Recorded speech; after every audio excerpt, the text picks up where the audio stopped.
Bienvenidos y bienvenidas al segundo episodio de Las Voces de la Memoria. El de hoy es un programa muy especial porque vamos a contar con el testimonio de Andrea.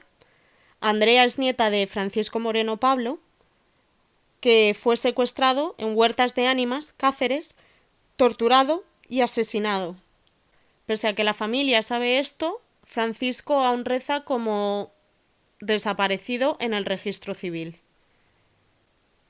Francisco es uno de los miles de desaparecidos que dejó la guerra civil y la dictadura franquista. El único documento oficial que hay sitúa estos desaparecidos en 114.226 personas. Sin embargo, esto es una cifra estimada, son estimaciones, porque no se ha investigado con totalidad todavía este tema. De hecho, la ONU nos ha tirado de las orejas varias veces porque no tenemos ni siquiera un plan de cómo vamos a actuar con esto, cómo vamos a encontrar el número oficial de desaparecidos y cómo vamos a tratar de encontrarlos, porque España tiene muchísimas fosas comunes, pero también hay desaparecidos que no fueron enterrados en una fosa común. ¿Qué es una desaparición forzada? Según Amnistía Internacional, esto surge o esto sucede cuando agentes del Estado, o actuando en nombre o consentimiento del Estado, detienen a personas y luego se es negado o se rehúsa decir dónde se encuentran. Es uno de los delitos tipificados como de lesa humanidad y cada desaparición supone la violación de una serie de derechos humanos, como son el derecho a la seguridad y la dignidad personales, a no sufrir torturas ni otras penas o tratos inhumanos o degradantes, el derecho a tener condiciones de detención humana, derecho a personalidad jurídica, derecho a un juicio justo, derecho a la vida familiar y derecho a la vida. Las desapariciones forzadas son usadas como una estrategia para sembrar el terror en la sociedad. Han sido ampliamente utilizadas por las dictaduras militares, como fue la dictadura de Franco, y su uso interno intenta reprimir básicamente a la oposición política. Como siempre, los familiares y amigos de las personas desaparecidas sufren psicológicamente mucho. Según Amnistía Internacional, sufren una lenta angustia psicológica. Más cuando buscar la verdad puede comportar peligro para la propia familia, como en el caso que vamos a ver a continuación. La historia que nos va a contar Andrea, la historia de Francisco Moreno Pablo, su abuelo, es muy impactante, muy duro y puede herir sensibilidades. Aún así, es totalmente necesario que escuchemos esto como sociedad, como dije en el capítulo anterior, para que no volvamos a repetirlo. Necesitamos saber de dónde venimos, necesitamos recuperar esta historia que al final es la nuestra. Empezamos con Andrea.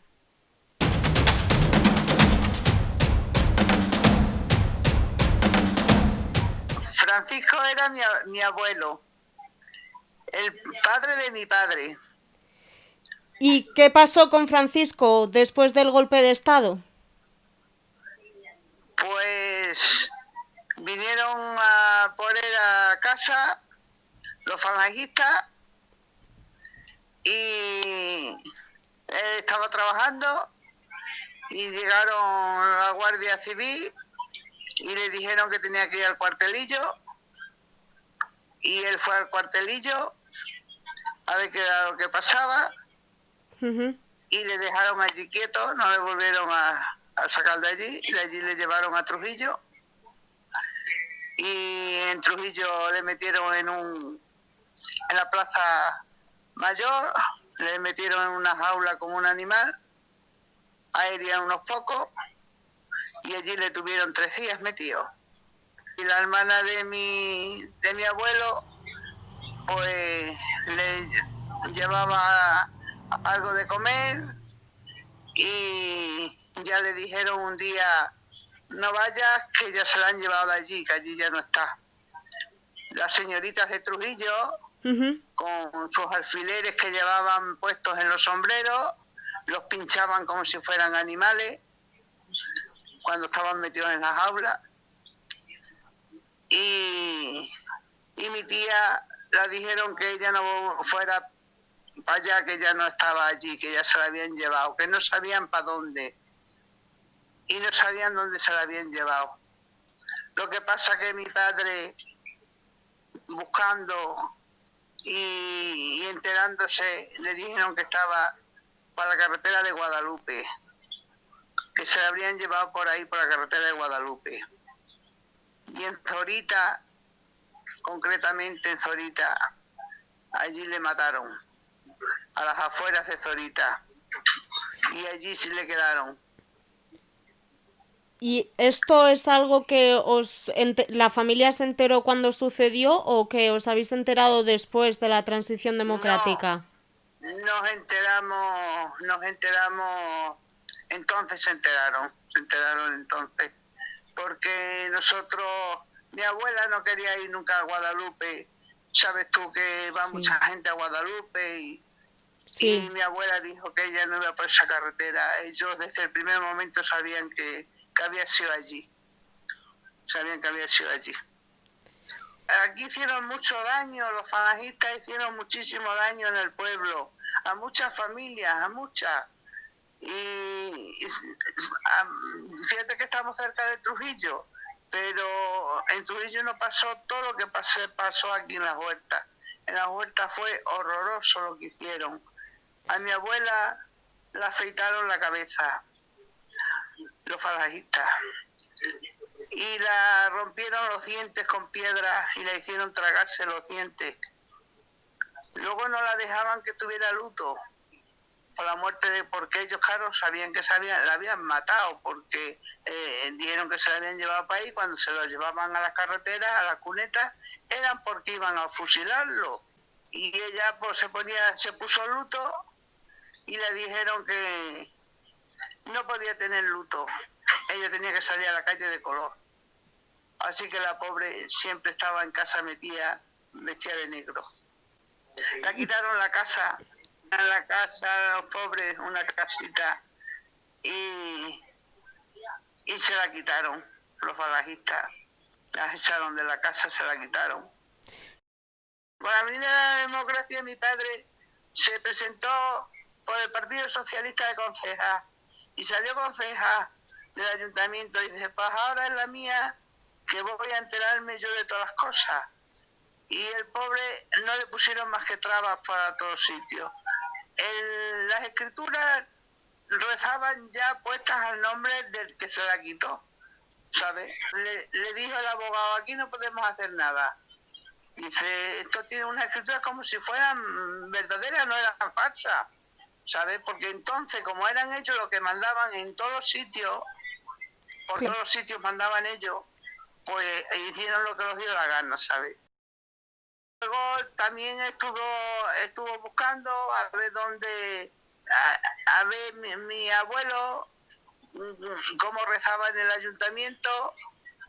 En el ayuntamiento rezaba como desaparecido. Mi abuelo no está muerto en ningún sitio, mi abuelo no reza muerto en ningún sitio, mi abuelo reza desaparecido. Y mi padre aquí conviviendo con todos los criminales, porque no se los puede llamar de otra cosa más que eso, aquí conviviendo con ellos, y ya cuando vino la democracia, yo le decía a mi padre, porque yo tenía el bar de pensionista, Sí. y le decía a mi padre, ¿por qué tienes tanta manía a todos esos que están ahí sentados? Y ya me lo contó, porque de más joven nos contaba algo, porque no podía contarnos tampoco mucho, porque andaban los serenos por ahí dando vueltas y te detenían enseguida que oían algo raro. Entonces, pues, y me dice, esos son los que fueron a por abuelo. Y esos mataron a mi padre. Y digo, ¿y puedes convivir con ellos como has convivido? Y estar con ellos, pero mi padre no los podía ni ver. Y estar conviviendo con ellos, eso es muy malo. En mi casa no se ha hablado de fútbol, no se ha hablado de nada más que de política. Así que yo eso lo tengo metido muy en la cabeza y estoy siempre hablando de política. Y me dicen mis muchachos que por qué hablo tanto de política. Digo, porque es lo único que he vivido. Yo no viví otra cosa más que oía a mi padre hablar cosas de política y contándonos las cosas que hacían los falangistas entonces, ¿sabes? Pues si se llevaron a fulano, al padre de este, al abuelo del otro, todo nos contaba todas las cosas. No, un vecino de aquí que vivía muy cerca de nosotros, dice a ese hombre, llevaba una corbata roja puesta y le hicieron tragarse la corbata con aceite de los coches. Hicieron tragarse la corbata. O sea, gente que yo los he conocido, ¿sabes? Y me decía, ese que está ahí, y el otro, y te contaban unas historias que daban temor. ¿Esto te lo contaba antes de que muriese Franco o después? Nos lo contaba, algunas cosas nos las contaba antes de que muriera, pero con mucho miedo porque ya te digo que estaban muy vigilados. Ya. Estaban muy vigilados porque estaban los serenos dando vueltas por el pueblo y mi madre más que decía, cállate, no le dejaba, ¿sabes? Claro. Para que no oyeran y se le llevaran preso, porque rápidamente nada que hablara de política. Y luego ya mi padre ha sido cuando ya se ha explayado, luego ya después, y mi abuela, que tampoco se explayaba, porque nosotros preguntábamos como muchachos que éramos, ¿de qué se ha muerto abuelo? Y no había contestación. Se callaban y no nos lo decían, hasta que ya nos lo dijeron ya cuando éramos más mayores.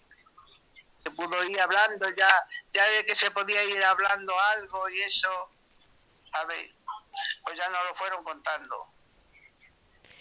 ¿Y hay alguna asociación o hay algún monumento o algo por el estilo en Huertas de Ánimas recordando a todos los que se llevaron, a todos los desaparecidos? No. No hay nada, ni nada. El ayuntamiento nunca ha hecho nada al respecto tampoco. No. Y mira que ha habido, lleva muchos años la izquierda mandando, ¿sabes?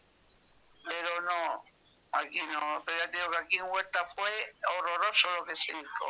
Aquí se pasó mucho. Mi familia lo pasó muy mal. Mi familia fue horroroso. Esa es otra pregunta. ¿Cómo salió adelante tu abuela? Me supongo, no sé cuántos años tendría tu padre en aquella época, pero... Es que no lo sé los años que tendrían, pero luego mi tío y mi padre se fueron a trabajar y luego mi padre se casó ya muy joven y mi tío también se casó y se la llevaron a mi abuela con ellos. Mi abuela luego ya no tenía casa ni tenía nada y tenía que estar con los hijos. Claro. Y ahora pasamos por la casa y la vemos y nos da una pena. Eso... Nos da una pena, digo, madre mía. Porque seguís viviendo toda la familia o parte de la familia en Huertas de Ánimas y seguís viendo la casa.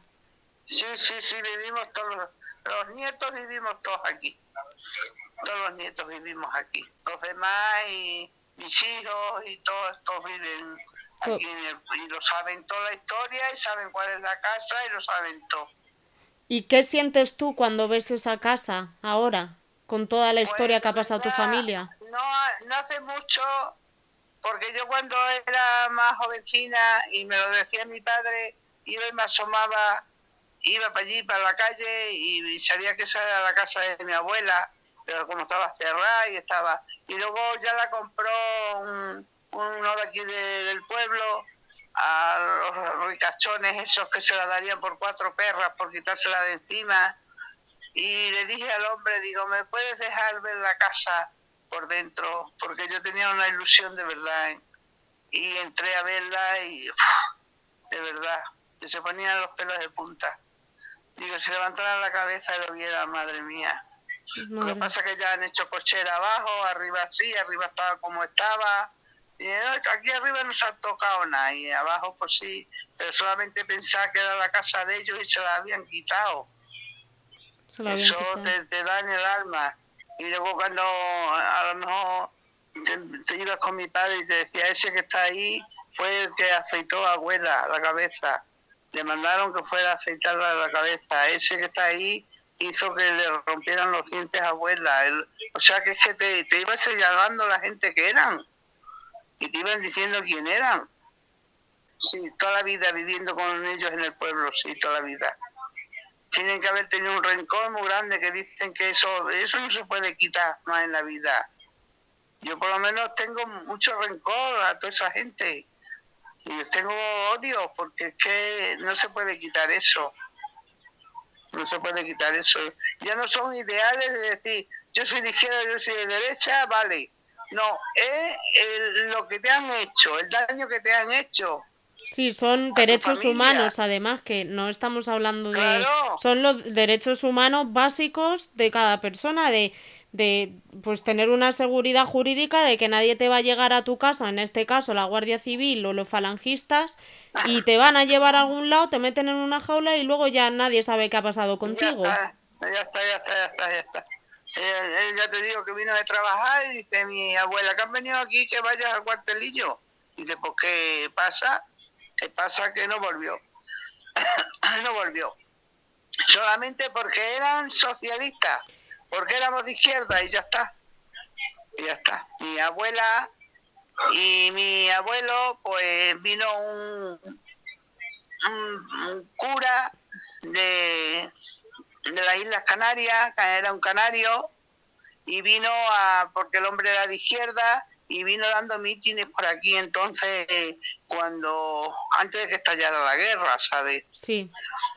Y vino dando mítines y dando cosas, y por las noches cuando ya dejaba la gente de trabajar, ahí en un casarón, en una casa vieja, pues ahí decía los mítines, iba la gente a escucharle, el hombre hablaba muy bien, y a mi abuela la dijo, ya cuando esto iba a cambiar, dice, me tengo que ir de aquí porque no quiero que os vayan a hacer daños a vosotros. Y dice, antes que os hagan daño a vosotros, me voy de aquí. Y se fue el hombre. ¿Cómo sabía el hombre que iban a hacer los daños? Porque era un hombre de verdad con una inteligencia que tenía grandísima. Sabía muchísimo, el hombre era muy listo y ya te digo, contaba muchas historias y muchas cosas y sabía lo que venía y dice, me voy de aquí. Antes que os vaya a pasar algo a la familia por tenerme a mí aquí recogido. ¿Y se fue antes del golpe de Estado? Ya, se fue antes, sí, se fue antes ya de que eso.